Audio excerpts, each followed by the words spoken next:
Welcome back to the channel, guys. This is going to be my review of an electronic stabilizing gimbal called the EVO GP-PRO. Now there are two models. There's a non-pro and a pro model. The pro model has stronger motors and enhanced features. So let's take a closer look at the GP-PRO. This is my GoPro Hero 4 Silver Edition, the one with the LCD screen in the back. I love this model specifically because it has a screen in the back that I can frame my shots. I don't have to use the Wi-Fi system.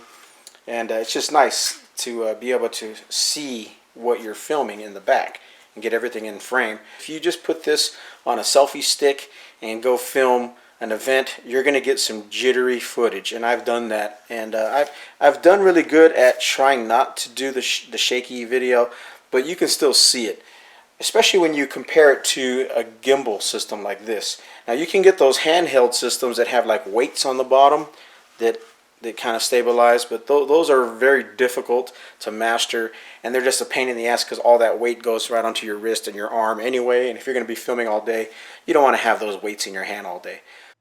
Now the GP Pro is expensive at $379, but I believe it's money well spent because it's stronger and has better features.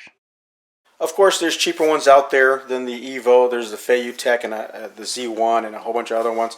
And this one's probably the more expensive one out of all of those. You can get the Tech for, I think, less than 200 bucks, but I've seen reviews of that one where the motors aren't as high quality and as strong as this, and also the battery life is stronger in this as well. So if you're doing videos like I am, where you're doing, you're driving out to places to film something for 8 hours, you want the longer life batteries. So basically, it comes in this cardboard box. You've got your instructions here. Pretty straightforward stuff. It's actually not difficult at all. It's got this nice rubbery protection because it has that foam in there that's cut out perfect for everything. But I would recommend getting a hard case for it later, like a Pelican case or some. The build quality is fantastic. High-grade aluminum. Everything just feels nice and solid on here. I'm actually borrowing this from a friend who's a professional videographer and photographer. Thanks a lot, Mike, for letting me borrow this, by the way. So when you first take it out of the box, you're going to see that it has a cap on the bottom right here. That's your tripod screw as well. You're going to just want to take that off. That's just on there for shipping. You'll take that off, and then you're going to put your battery extension tube on the bottom. And then you'll take your two 18650 lithium-ion rechargeable batteries. These are 3.7 volts.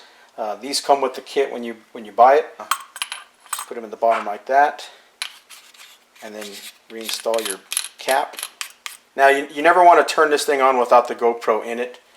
It's calibrated to run with a GoPro. And then you take your GoPro and you'll install it this way, like that, so the SD card is exposed. So as you can see, it's very easy to install. So to turn it on, you'll hold down the joystick and that'll take you to the very first mode. It wakes it up, and the very first mode is heading follow. So what that basically means is it'll stay on a horizontal orientation, no problem, but it'll follow whatever heading you want to go to when you twist your wrist. So if you want to follow to the left, follow to the right, it'll do that, and then it'll stay oriented though on that horizontal axis. And you can adjust your horizon, you can adjust your lens like that. Now the second mode is you click it again one time, and now when you twist your wrist, it stays locked on whatever position you were at when you clicked it. So twisting my hand does nothing to change the camera angle, and also up and down does nothing. So it's locked on an object.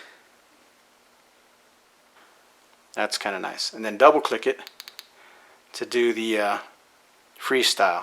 Up, down. So one of the ways you can use this camera is that you can go this way like a flashlight and then control the angle of the lens with your joystick. So if you want to go up and just get a low angle shot, you can do that. And you just got to keep in mind that the motor can still hit this other motor here if you move your hand way too much, because it can't go all the way. And then you can go down like that. So that's kind of nice for you low angle guys.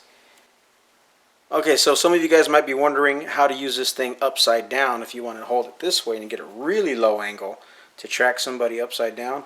So what you'll do is you'll turn it on, and then you'll wake it up, hold it down for 2 seconds, and then you'll double click and go to the heading and pitch follow mode, which is the one I was telling you about, where you double click and it'll go anywhere you put it. So when you're in this mode, you'll turn the thing upside down, and now you can follow anywhere you want upside down.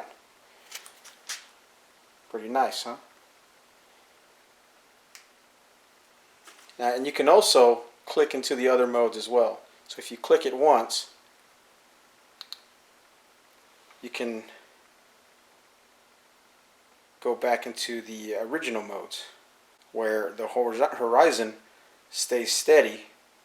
Basically, this is the heading follow mode. And if you want to do the heading lock mode, just click it one more time, and now no matter if you go back or forth or side to side, it's going to stay locked in that position no matter what I do. And then if you want to go back to the original, just flip it over and you're back. Just like that. Pretty cool, huh? Alright, so let's talk about the battery light indicator, this little LED light right there. So when you see that little blue light flashing 4 times, 1, 2, 3, 4, that means it's basically 75 to 100% battery life, which is good. And then if it flashes 3 times, that's 50 to 75% battery life. And if it flashes 2 times, that's 25 to 50% battery life. And if it flutters, that means it's going to die. It's only got about 0 to 25% life. But these batteries last literally all day long. Now, I want to demonstrate that you can actually still put things on this GoPro and the gimbal will still stabilize it. So you can still use a microphone. That's what's nice about this setup. As you can see, the camera is offset to the camera lens is offset to the left of the motors. So that allows you to have access to the ports. So I'll turn it off like this, hit the power button, it turns off, and then I'll install the omnidirectional mic. And this one is the Panovo omnidirectional mic that I got off of Amazon. Then you turn it on, see the blue LED, then you hold it down and it comes alive. And as you can see, the mic is light enough to where it doesn't affect the motors at all. So that's pretty nice. Very, very nice. And then I also run my GoPro with a lens protector. I have this lens protector here. You can still run a lens protector on your GoPro, as you can see right there. It still protects it from anything bumping into the lens. And when you're in storage, you can still use your lens cap. This is the largest lens cap that I could find. They make smaller ones, but I just wanted the big one here, just for my own personal preference. So let's turn it back on, hit the power button, and then hold the joystick down. It comes to life. And there you go. This thing is ready to film an event. So if you look in your box, you'll see there's some accessories. Here's a USB to micro USB charger, so you can charge your batteries. So it comes with these 2 little wires. You only need one. I guess that's one's an extra one. But you can plug this into this motor right here and then run power to your GoPro. And then now your GoPro will last all day long running off of the batteries inside the stick here. The downside to that is you have to unplug your mic. You can't run the mic and power off the stick. That kind of sucks. Alright, so let's test this thing out. I plugged in the accessory cord into the bottom of the gimbal right here.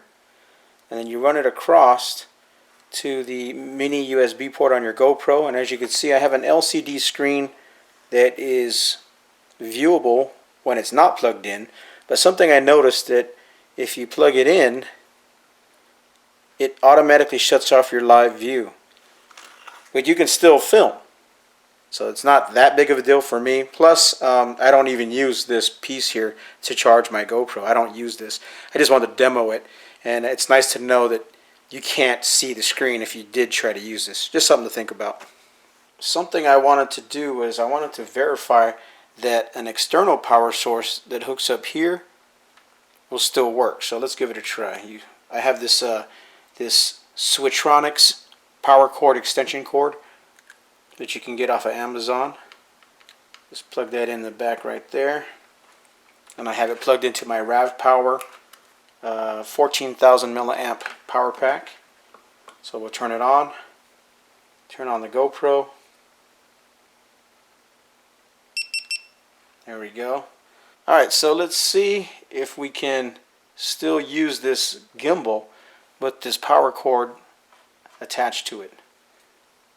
These motors are going to probably have to fight this power cord a little bit because it has this dongle device thing here. I don't know what you call it, but we'll see if it works. So we'll power it up, hold it down for 2 seconds, and wake it up. And as you can see, you can still run your GoPro with that power cord attached. Very cool. Nice. So you can just Velcro this to the grip here, down here like that, just to make life a little easier. And then run your GoPro all day long with this thing. And this is probably the setup that I'm going to use when I go to SEMA, so I can just film all day long.